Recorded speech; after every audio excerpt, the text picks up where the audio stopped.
ఈరోజు నేను మీ ముందుకు వచ్చిన వీడియో 10 సంవత్సరాల బీజేపీ ప్రభుత్వం గురించి విశ్లేషించడానికి వచ్చా. అందుకన్నా ముందు మన ఛానల్ ఎవరైనా సబ్స్క్రైబ్ చేయకుంటే చేయండి. ముందుగా గత ప్రభుత్వం యూపీఏ గవర్నమెంట్ ఏదైతే ఉందో అది అవినీతి కూపంలో మునిగిపోయి మన్మోహన్ సింగ్ హయాంలో ఎక్కువగా అవినీతి జరగడం వల్ల 2014 ఎలక్షన్లో యూపీఏ ప్రభుత్వం ఘోరంగా పరాభవం చెందింది. అప్పటిదాకా గుజరాత్ ముఖ్యమంత్రిగా ఉన్న నరేంద్ర మోడీ దామోదర్ దాస్ నరేంద్ర మోడీ భారతదేశం ప్రధానిగా అయ్యారు. నాటి నుండి 2 దఫాలుగా బీజేపీ పార్టీ అధికారంలో ఏర్పాటు చేసింది. ఈ 2 దఫాలుగా బీజేపీ పార్టీ ఏదైతే చేసిందో అది దేశ ప్రజలు మన్ననలు పొందడానికే చేసిందని మనం ఇక్కడ చెప్పుకోవాల్సి ఉంటుంది. అలాగే ఈ 10 సంవత్సరాల్లో మోడీ నాయకత్వంలో దేశం ఏ విధంగా బలపడిందో ఈ విశ్లేషణలో చూద్దాం. నరేంద్ర మోడీ బలమైన నాయకత్వంగా మారి దేశ ప్రజలకు రాజీ పడకుండా తన మార్కు రాజకీయాన్ని చూపించారు. ఈ 10 సంవత్సరాల కాలంలో దేశం ఏ రంగాల్లో ముందుకు వెళ్ళిందని చూడగా దేశం ముఖ్యంగా నిర్మాణ రంగం అంటే ఇన్ఫ్రాస్ట్రక్చర్ డెవలప్మెంట్ విషయంలో చాలా ముందుకు సాగింది. అలాగే స్కిల్ డెవలప్మెంట్, టూరిజంలో, నెక్స్ట్ ఎఫ్డిఐ ఇన్వెస్ట్మెంట్ల రూపంలో కూడా మన దేశం చాలా ముందుకు వెళ్ళిందనే చెప్పుకోవాలి.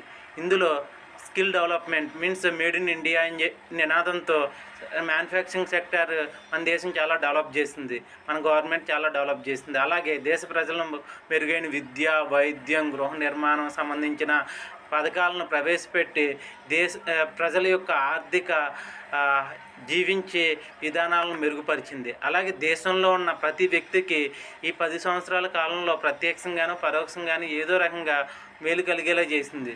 అలాగే ఈ 10 సంవత్సరాల కాలంలో బీజేపీ గవర్నమెంట్ అనుకూల అంశాలనే కాకుండా ప్రతికూల అంశాలను చూసింది. వాటిలో ముందుగా చెప్పుకోదగ్గది 2016లో జరిగిన నోట్ల రద్దు. ఈ నోట్ల రద్దులో బీజేపీ ప్రభుత్వం డిఫెన్స్లో పడిందనే చెప్పుకోవాలి ఒక రకంగా. కానీ తర్వాత అది చేసిన సంస్కరణల ద్వారా ముందుకు సాగిపోయింది. నెక్స్ట్ 2020లో వచ్చిన కరోనా మన దేశంలో ఒక భయంకరమైన హెల్త్ ఎమర్జెన్సీని ప్రపంచంతో పాటు మన దేశాన్ని కుదిపేసింది. దాని నుండి మనం బయటపడుతూ దేశాన్ని ఆర్థికంగా బలోపేతం చేస్తూ ముందుకు సాగింది బీజేపీ ప్రభుత్వం. ఈ విధంగా బీజేపీ ప్రభుత్వం తీసుకునే నిర్ణయాల్లో కాశ్మీర్ ఆర్టికల్ 370 రద్దు, అలాగే కాశ్మీర్ స్టేట్ హోదాను రద్దు చేసి యూటీగా మార్చడం, అలాగే దేశంలో ఎన్నో సంవత్సరాలుగా ఒక రాజకీయ అస్త్రంగా మారిన అయోధ్య రామమందిర నిర్మాణాన్ని కూడా మోడీ చాలా సానుకూల వాతావరణంలో సాల్వ్ చేశారని చెప్పాలి. ఈ విషయంలో బీజేపీ ప్రభుత్వం చాలా సక్సెస్ అయింది. అంతేనా, దేశ ప్రజలకు మున్ముందు మరింత ఆర్థిక స్వావలంబన, ఆర్థిక స్వతంత్రం ఇచ్చే విధంగా మోడీ సంస్కరణలు తీసుకొచ్చారని చెప్పాలి. ఈ 10 సంవత్సరాల కాలంలో బీజేపీ ప్రభుత్వం అంటే ఎన్డీఏ ప్రభుత్వం తీసుకున్న ప్రతి నిర్ణయం దేశ ప్రజల్లో మన్ననలు పొందడానికే మనం చూడాలి. ఇక్కడ హిందుత్వమే కనబడుతుంది చాలామందికి. హిందుత్వం అనే కాదు, ఈ 10 సంవత్సరాల కాలంలో దేశం డెవలప్మెంట్ విషయంలో ఎక్కడా రాజీ పడలేదు. అలాగే ఈ 10 సంవత్సరాలు పూర్తి చేసుకుని మరోసారి అధికారం కోసం మన ముందుకు మోడీ ప్రభుత్వం వచ్చింది.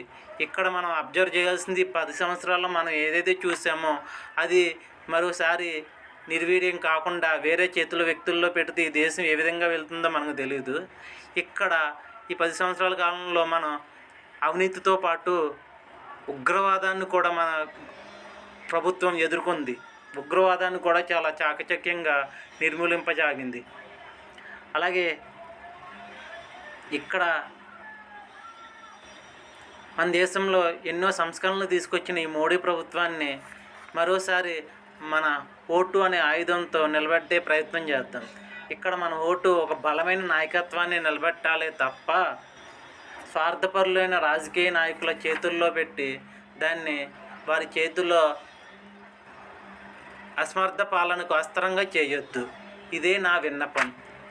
జై హింద్, జై భారత్, జై భారత్, జై భారత్, జై హింద్, జై హింద్.